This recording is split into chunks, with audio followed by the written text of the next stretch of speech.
শেখ হাসিনা পালিয়ে গেলেও তার ফ্যাসিবাদী ব্যবস্থা দেশে কায়েম রয়েছে। রাশেদ খান। সুলতান আল এনামের ভিডিও চিত্রে দেখুন বিস্তারিত। ছাত্র জনতার আন্দোলনে শেখ হাসিনা পালিয়ে গেলেও দেশে তার ফ্যাসিবাদী ব্যবস্থা কায়েম রয়েছে বলে মন্তব্য করেছেন গণ অধিকার পরিষদের সাধারণ সম্পাদক রাশেদ খান। রাষ্ট্র সংস্কারের মাধ্যমে গণতান্ত্রিক, বৈষম্যহীন, দুর্নীতিমুক্ত ও ন্যায় বিচারের নতুন বাংলাদেশ গড়ার প্রত্যয়ে বুধবার দুপুরে ঝিনাইদহে গণশোভাযাত্রা অনুষ্ঠানের উদ্বোধনী অনুষ্ঠানে তিনি এই মন্তব্য করেন। রাশেদ খান বলেন, শেখ হাসিনা দিল্লিতে বসে বারবার ষড়যন্ত্র করে তার আওয়ামী লীগের পান্ডাদের মাঠে নামানোর চক্রান্ত করছে। এসব চক্রান্তের বিরুদ্ধে সকলকে একসাথে লড়াই করার আহ্বান জানান তিনি। আমরা লক্ষ্য করছি যে হাসিনা দিল্লিতে বসে একের পর এক ষড়যন্ত্র করছে। হাসিনা বারবার তার আওয়ামী লীগের পান্ডাদেরকে মাঠে নামানোর চক্রান্ত করছে।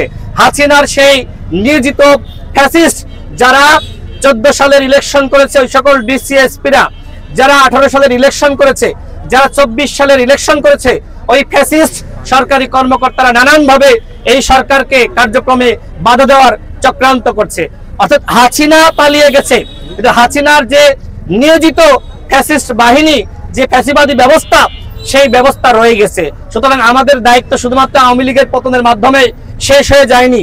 যে ফ্যাসিবাদী কাঠামো হাসিনা তৈরি করেছিল, যতক্ষণ না পর্যন্ত এই ফ্যাসিবাদী কাঠামোকে আমরা ধ্বংস করতে পারছি, ততক্ষণ পর্যন্ত আমাদের এই লড়াই চালিয়ে যেতে হবে। এই ঝিনাইদহতে আমি এসেছি আমি ফিরে যাওয়ার জন্য নয়, এই ঝিনাইদহের মানুষের কল্যাণে কাজ করব। কারোর যদি সাধ্য থাকে আসুক আমার সামনে, এসে আমাকে থামিয়ে দিক। আমাদের স্পষ্ট কথা, ঝিনাইদহতে এসেছি, অবশ্যই এই ঝিনাইদহের মানুষের উন্নয়নে আমরা কাজ করব। কেউ যদি মনে করে যে মানুষকে বিভ্রান্ত করবে, 2 কেজি মাংস আর 10 কেজি চাল আর ভোটের আগে 1000 টাকা দিয়ে ভোট কিনবে, সেই রাজনীতি বাংলাদেশে আর নাই ভাই।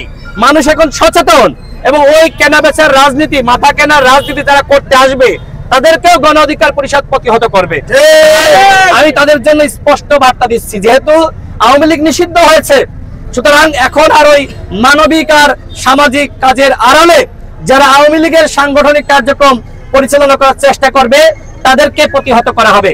আমি ঝিনাইদহ জেলার ডিসি এবং এসপি কে বলবো, তারা যথেষ্ট আন্তরিক, তারা আমার সমস্ত কাজে, শুধু আমি না, যারা রাজনৈতিক শক্তি রয়েছে সবাইকে সহযোগিতা করছে, তারা কারোর সাথে বৈষম্য করছে না। এটি অত্যন্ত ভালো যে ঝিনাইদহ জেলার ডিসি এসপিরা এই কাজটুকু করছে। আমি প্রশাসনকে বলবো, কোনো দলের প্রতি, কোনো ব্যক্তির প্রতি মায়া দেখাবেন না, এমনকি আমার প্রতিও না।